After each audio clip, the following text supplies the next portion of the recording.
चिंता नहीं है कि मैं जीवित रहूं या नहीं रहूं। मेरी लंबी उम्र रही है और मैं ये इस पर मुझे अगर गौरव किसी चीज पर है तो इस पे है कि सारा जीवन मेरा सेवा में गया।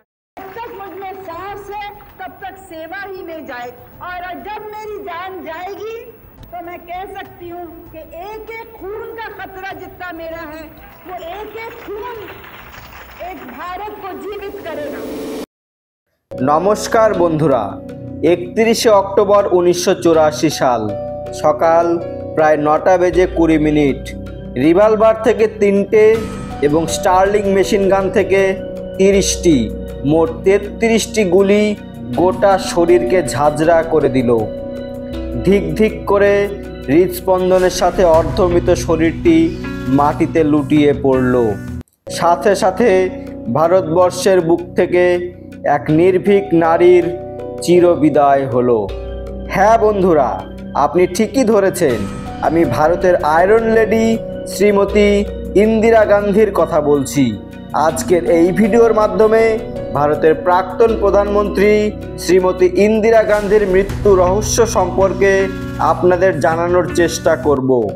কে, কেন, কিভাবে এবং কোথায় তাকে হত্যা করেছিল, যারা এই হত্যাকাণ্ডে যুক্ত ছিল তাদের শেষ পরিণতি কী হয়েছিল, সমস্ত তথ্য জানতে ভিডিওটি শেষ পর্যন্ত দেখতে থাকুন।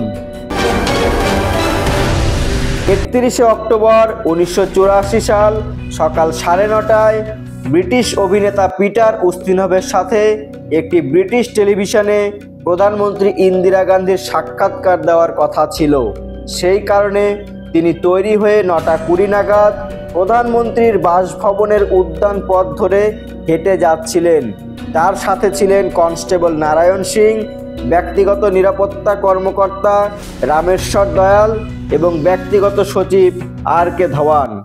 হঠাৎই তাদের সামনে এসে দাঁড়িয়ে পড়েন প্রধানমন্ত্রীর দুই দেহরক্ষী বওয়ান্ত সিং ও সতবন্ত সিং। ইন্দিরা গান্ধী বওয়ান্ত সিংকে দেখলেই বরাবর নমস্কার করতেন, তাই তখনও বওয়ান্ত সিংকে নমস্কার করতে যাচ্ছেন এমন সময় তার .38 সার্ভিস রিভলভার থেকে পরপর 3টে গুলি চালান, যেগুলি ইন্দিরা গান্ধীর বুক ও পেটে এসে লাগে এবং সাথে সাথে তিনি মাটিতে লুটিয়ে পড়েন এবং বলতে থাকেন, এগুলো কি হচ্ছে? তখন বওয়ান্ত তার পাশে দাঁড়িয়ে থাকা সতবন্ত সিংকে বলেন, দাঁড়িয়ে কি দেখছো, গুলি চালাও। তখন সতবন্ত সিং তার স্টার্লিং মেশিন গান থেকে 30 রাউন্ড গুলি ছোড়েন। এরপর তারা দুজন বন্দুক নিচে ফেলে আত্মসমর্পণ করে বলেন, আমাদের যা করার তা করে ফেলেছি, এবার তোমাদের যা করার তা করতে পারো। এবার প্রশ্ন হলো, ইন্দিরা গান্ধীর বিশ্বস্ত দেহরক্ষী বওয়ান্ত সিং, যিনি 10 বছর ধরে তার দেহরক্ষী হিসেবে নিযুক্ত ছিলেন, তিনি কেন এমন ঘটনা ঘটালেন? মনে করা হয় ইন্দিরা গান্ধীর সরকার দ্বারা অপারেশন ব্লু স্টারই এই ঘটনার জন্য দায়ী। অপারেশন ব্লু স্টারের পর ইন্দিরা গান্ধীকে সবসময় বুলেট প্রুফ জ্যাকেট পরার পরামর্শ দেওয়া হয়েছিল, কিন্তু সেই দিন তিনি বুলেট প্রুফ জ্যাকেট পরেননি, কারণ সেখানে সেদিন সব কাছের লোকই ছিল। গুলি লাগার পর তৎক্ষণাৎ অন্যান্য পুলিশ কর্মী বওয়ান্ত সিংকে হত্যা করেন এবং শ্রীমতী ইন্দিরা গান্ধীকে তার বাসভবন থেকে 4 কিলোমিটার দূরে এইমস হাসপাতালে নিয়ে যাওয়া হয়।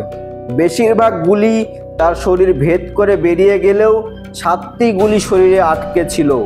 প্রধানমন্ত্রীর হৃদস্পন্দন তখনও চলছে দেখে ডাক্তার মশাইরা তড়িঘড়ি অপারেশন করে 7টি গুলি শরীর থেকে বের করলেও ওনার মৃত্যু নিশ্চিত এটা বুঝে গেছিলেন। দুপুর 2:20 মিনিটে তিনি শেষ নিঃশ্বাস ত্যাগ করেন। এবারে আমরা জানব অপারেশন ব্লু স্টার কি এবং সেটি কেন এই ঘটনার সাথে যুক্ত। অপারেশন ব্লু স্টার ছিল ভারতীয় সশস্ত্র বাহিনী কর্তৃক 1 থেকে 10 জুন 1984 সালের মধ্যে পরিচালিত একটি সামরিক অভিযান, যা শিখ ধর্মের একটি পবিত্র স্থান স্বর্ণ মন্দির এবং সংলগ্ন ভবনগুলি থেকে জারনাইল সিং ভিন্দাওয়ালে এবং অন্যান্য শিখ জঙ্গিদের অপসারণের জন্য পরিচালিত করেছিল ইন্দিরা গান্ধীর সরকার।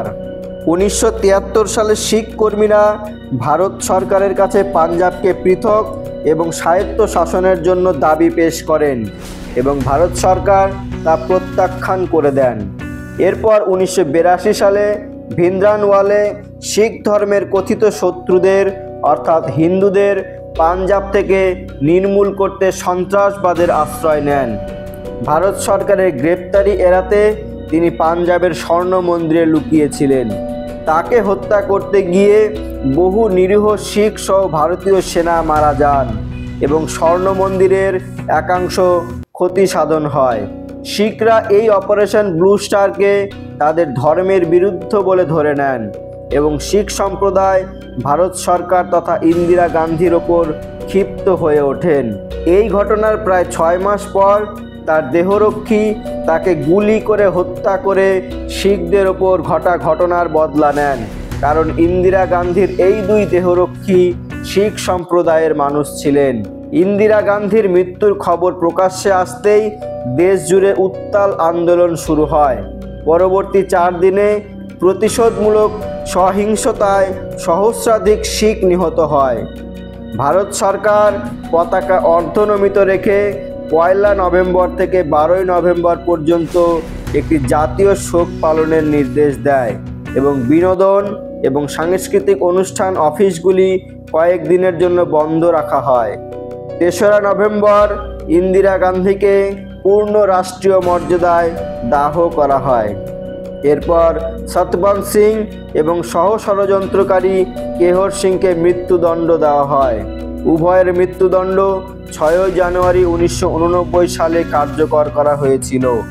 এইভাবে ভারতের প্রথম মহিলা নির্ভীক প্রধানমন্ত্রী শ্রীমতী ইন্দিরা গান্ধী তথা ভারতের আয়রন লেডির অধ্যায় সমাপ্ত হয়েছিল।